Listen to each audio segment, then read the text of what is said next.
උජ්ජීවන ට්‍රොලියේ කතාව. මල්ලි චුට්ටක් ඇවිත් යනවද ඔෆිස් එකෙන් මට කෝල් එකක්. අත්සනට යවන්නට බිල් ටිකකුත් තියේ. මාත් එන්නම් කියා නලින් ඉස්සර වුණා. කොරිඩෝව දිගේ අපි හෙමි හෙමින් යන විටදී කී දෙනෙක් එහෙ මෙහෙ යනවාද හමු වුණා. ඒ සෑවම ලෙඩ්ඩුමද? නෑ. ඇතැම් අය ලෙඩ්ඩු. වෙද්දුන්ද ඒ අතර හමු වුණා. රෝද පුටුවල ලෙඩ්ඩු තියාගෙන සීරුවට එන අයෝ මහත්තයා කියනවා.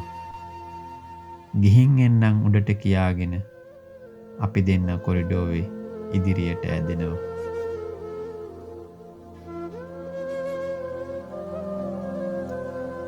ඔක්සිජන් සිලින්ඩර, බෙහෙත් බැන්ඩේජ් රෝල ට්‍රොලි වලින් ගෙනියනවා හමු වුණා. බ්ලඩ් සාම්පල් අරන් රිපෝට් එක ගේන්නට ලැබ් එකට යන ළමයි හමු වුණා. ට්‍රොලි වලට විඩාවයි කෙලවරක් නැති හැඩයි එහෙ මෙහෙ දුවනවා. එක ට්‍රොලියේ එක ලෙඩයි ඇතැම් විට දෙතුන් දෙන කොරිඩෝවේ හෙමි හෙමින් ඇදෙනවා. රිපෝට් කොළ හුළඟයයි අල්ලගෙන ඉන්නකෝ තල්ලු දෙන අතරේ උන් කියනවා. ඩොක්ටර්ලා නර්ස්ලා වට කරන් එක ලෙඩෙක් ට්‍රොලියකින් ICU ගේනවා.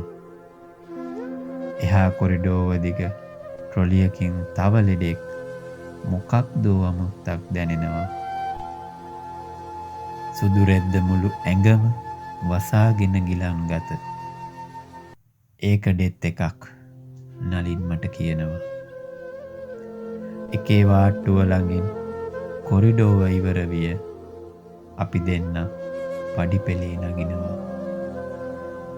පඩිපේලි නගින මට ට්‍රොලියකින් යන්න වෙන ජීවිතයේ ගමන ගැන හිතෙනවා. මං තල්ලු කළ ට්‍රොලියේ අම්මා ඉස්සර වෙයිද?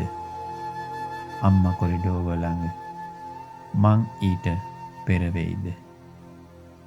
මහත්තයා මං සර් ඉන්නවද බලන්න.